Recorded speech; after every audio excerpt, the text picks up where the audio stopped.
আসসালামু আলাইকুম রহমতুল্লাহ। সুপ্রসলিম মেহমেদ ফতিলার সুলতানি সিরিজের ৪৭ নম্বর ভলিউমের প্রথম ট্রেলার রিলিজ হয়েছে। আমরা ৪৭ নম্বর ভলিউমের প্রথম ট্রেলার অনুযায়ী আলোচনা করব। সেই সাথে আজকের ভিডিওতে আমরা আরও আলোচনা করব মেহমেদ ফতিলার সুলতানি সিরিজে যোগ দেওয়া ঐতিহাসিক দুর্দর্শ ভিলেনের এন্ট্রি ব্যাপারে, মানে দুর্দর্শ একটি ভিলেন এন্ট্রি করতেছে তার সম্পর্কেও আজকের ভিডিওতে আমরা বিস্তারিত আলোচনা করব। দর্শক কথার আবার এই চলুন সরাসরি মূল ভিডিওতে চলে যাই।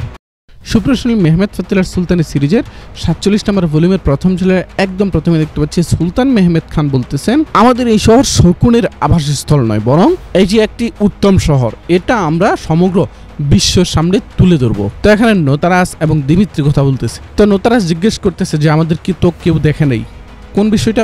যে কারা খিজির চেলবিকে যে মারার জন্য নিয়ে আসা হয়েছিল, সেখানে কিন্তু শুধুমাত্র রিস্ত্রো বা সিনানুই দেখেছে, আর কেউ কিন্তু দেখে নাই। তো দিমিত্রিও সেটাই বলতেছে যে আমাদেরকে শুধুমাত্র রিস্ত্রোই দেখেছে, আর কেউ দেখে নাই। তো রিস্ত্রোর বিষয়টা নিয়ে সামনে আলোচনা করবো। তার আগে আমরা দেখতে পাচ্ছি জেনেসেরিয়াগা দোগানাগা মারাত্মকভাবে আহত এবং তিনি শুয়ে রয়েছে। এখানে জান্দালি হালিল পাশা বলতেছে যে তোমার সাথে এই কাজ করেছে, যে তোমাকে আহত করেছে, আমি তাকে এমন গান গাওয়াবো, মানে এমন পেটাবো যে সে নিজের জন্মের জন্য অনুতপ্ত হবে। তো এখানে জেনেসেরিয়াগা দোকানে কি হবে? তিনি কি বিদায় নিতে যাচ্ছেন? না দর্শক, তিনি বিদায় নিচ্ছেন না, তিনি সিরিজে আরো লম্বা সময় থাকবে, অর্থাৎ জেনেসেরিয়াগা তিনি সুস্থ হয়ে উঠবেন। তো এদিকে আবার কারা খিজির চেলেবির কানে দেওয়া হচ্ছে। খিজির চেলেবিকে ফাঁদে ফেলা এবং দোগান আগার আহত হওয়ার পিছনে এই যে একটা পরিকল্পনা, এই পরিকল্পনায় কি সিনানুই মানে রিস্ত্রু সেই দায়ী রয়েছে কিনা? মূলত খিজির চেলেবির কানে যে এই বুদ্ধিটা দিতেছে বা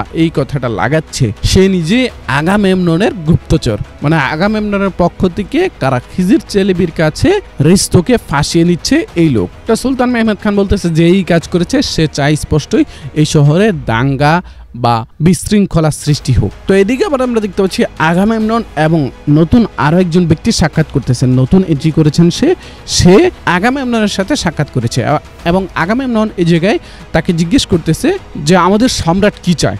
তখন সে বলতেছে শাহজাদা বাইজিদকে চায়, তাদের সম্রাটকে, সম্ভবত তাদের সম্রাট জেম টেলিকমের শুভ উদ্বোধন উপলক্ষে চলছে বিশেষ অফার। একসাথে ৩টি বা তার অধিক পণ্য অর্ডার করলেই পাচ্ছেন সারা বাংলাদেশে ডেলিভারি চার্জ একেবারেই ফ্রি।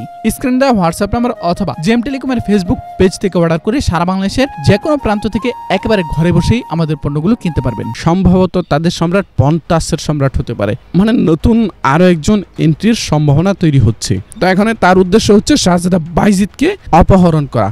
এদিকে আবার আমরা দেখতে পাচ্ছি সুলতান মেহমেদ খান বাহাদির পাশার সাথে দাঁড়িয়ে বলতেছেন, সময় আসলে আমরা পন্টস এবং ভ্যাটিকান উভয় জায়গাতে আক্রমণ করব আমাদের ঘোড়া দিয়ে, বা আমাদের ঘোড়া চড়িয়ে আমরা উভয় জায়গাতেই যাব।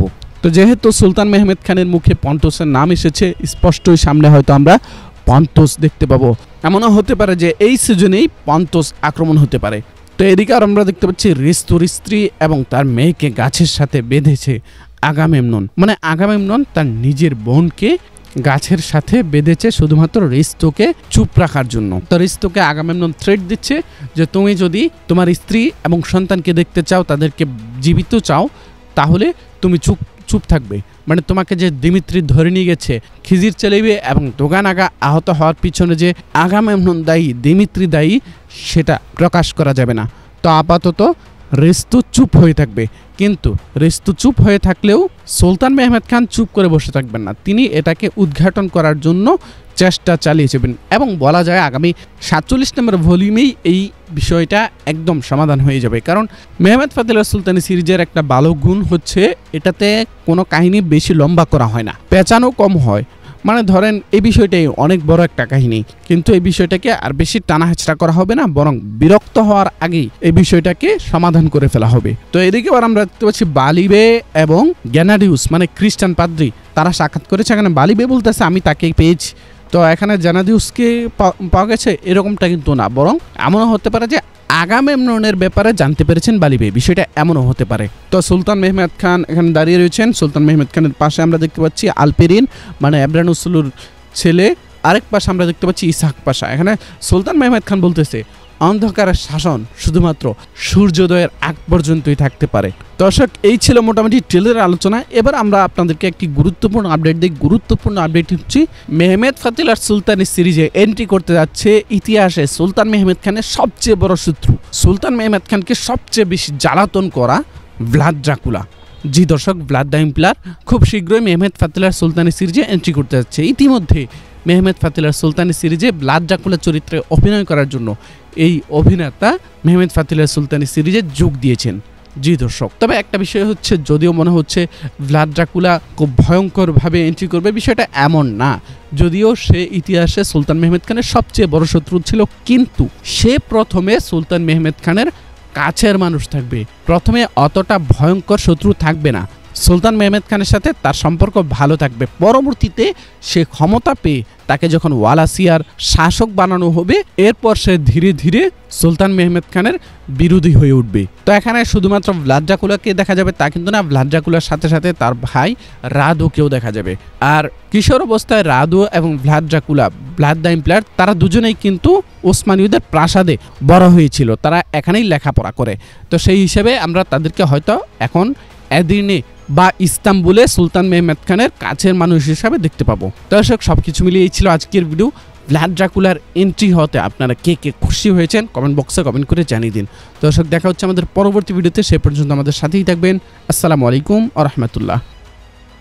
জেম টেলিকমের শুভ উদ্বোধন উপলক্ষে চলছে বিশেষ অফার। একসাথে 3টি বা তার অধিক পণ্য অর্ডার করলেই পাচ্ছেন সারা বাংলাদেশে ডেলিভারি চার্জ একেবারেই ফ্রি। স্ক্রিন দেওয়া হোয়াটসঅ্যাপ নাম্বার অথবা জেম টেলিকমের ফেসবুক পেজ থেকে অর্ডার করে সারা বাংলাদেশের যে কোনো প্রান্ত থেকে একেবারে ঘরে বসেই আমাদের পণ্যগুলো কিনতে পারবেন।